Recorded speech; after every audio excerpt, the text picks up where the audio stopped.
Hello guys, good morning. I'm used to a lot of writing but not used to making videos, so I don't know how this will come up, but I thought let me give it a try. I would also like to know from youngsters like you on how to create such videos. I mean, I use my phone normally, but is there a platform that I can use that can compress videos or maybe improve the video quality? I would love to hear from you if there is any, and if you are using a better platform. I had recently been to Thailand before the lockdown and tried recording some videos, but the file size were really coming very large. So let me see how big this file is. I thought I will make this video on two news items that I read today, which are quite disturbing actually, and it has a lot of potential to disrupt the market and change it forever. Okay, first news is what was shared here: direct market access for retail customers. Now, if you understand what is direct market access, it's not something new. It has been there for last about a decade, 10 years. We have sold a lot of direct market access platforms to institutions. I have done that in my career. Now, institutions need direct market access. What does direct market access mean? Direct market access means the ability to send orders to the exchange directly through a broker, obviously, because no order can go without a broker being involved as an intermediary. But when the order directly goes to the exchange, they did not want brokers to know about the order simply because they wanted to avoid front running. Okay, front running is when the employees of brokers actually stock up shares before buying for their own customers who have given the order. So what happens is the customer has given order to buy 1 lakh shares of Infosys. The broker's employees know that if they buy 1 lakh shares of Infosys, perhaps the prices will go up by 100 rupees.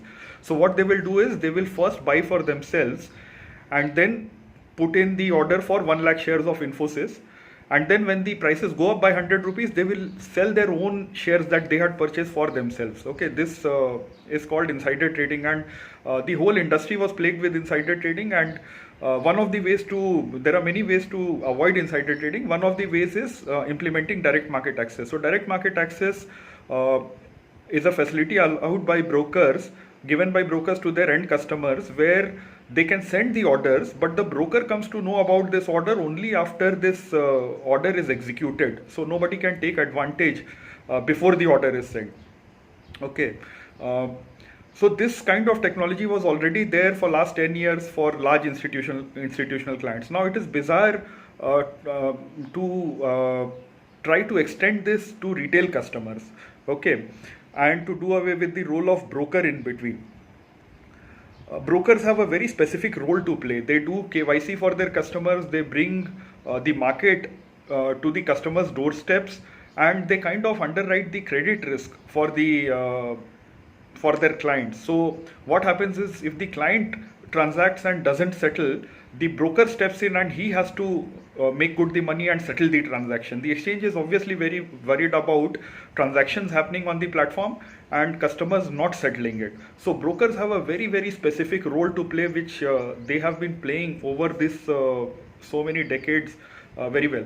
Now, if you take away the power of order routing through the broker, how this scenario changes. Okay, there are several platforms, innovative platforms now. I will not name them, but they have brought about a revolution in how this transaction happens and how the customer sends the order to the exchange. Okay, you can spend a lifetime actually in studying this on how the order originates from the client terminal, okay, or client's phone, how risk is managed, and how it is sent to the exchange. There is a lot of technology and lot of risk behind it. Okay, now when the orders are sent directly to the exchange, the customer will no, the first question is who will provide this technology. So this technology obviously will have to be provided by the exchange. Okay, now what will happen is customer will lose simply because the technology that was till now available to them from the broker is now being provided by the exchange, and when the exchange provides this technology, they will obviously not be able to differentiate. Okay, so in the earlier days also, when internet trading was introduced in India, the exchange stepped in and started providing internet trading platform to the end clients, which was actually the responsibility of the brokers. Okay, so several platforms like ICICI Direct, Zerodha, etc. came up, but then exchange also has its platform, which smaller brokers can use to provide to their end customers. The problem there is that the customers really don't get to choose from a lot of technology features, okay, and a lot of features that good platforms offer. Then this essentially what it will do is this will completely shift the power from the broker and broker like intermediaries to tech companies and also to the exchanges. Okay, so a lot of recruitment that was happening on the broker's end, because the broker is supposed to provide you client support, okay, or if you have any problems, it has to resolve the problems around your trade, etc. So it has to be seen how the exchange is going to service all these customer queries and provide customer support, because tens of thousands of employees are recruited in this area. So what will happen is either this onus of recruitment will shift on the exchange, or it will come down to technology companies that are providing these kind of software which the exchange will buy. Okay, so there is a huge shift if implemented, which will happen in this industry.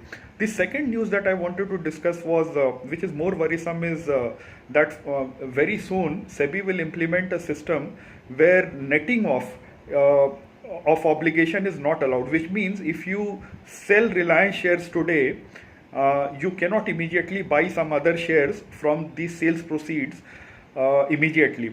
Now what happens is you sell some shares and immediately in the next second you are allowed to buy some other shares, okay, from that same money which has not yet hit your account, but it already due to you. It is due to you on T+2, because the settlement will happen on T+2. Now SEBI is putting a bar on that, okay, which means if you sell some shares today, you will have to wait for the settlement to happen and the money to come into your account to actually be able to buy more. Okay, this is a very retrograde step, and this will reduce the margins a lot, and it is not also favorable for the investor. Okay, what happens is it brings down the risk in the system dramatically. Maybe that is SEBI's intention. And the second thing that will happen is a lot of speculation will come down. Okay, so people these days, because of the lockdown, they have started doing a lot of speculation, and they have basically, they enter into a lot of transactions where they are not sure about what they are buying and what they are selling, and they end up making losses.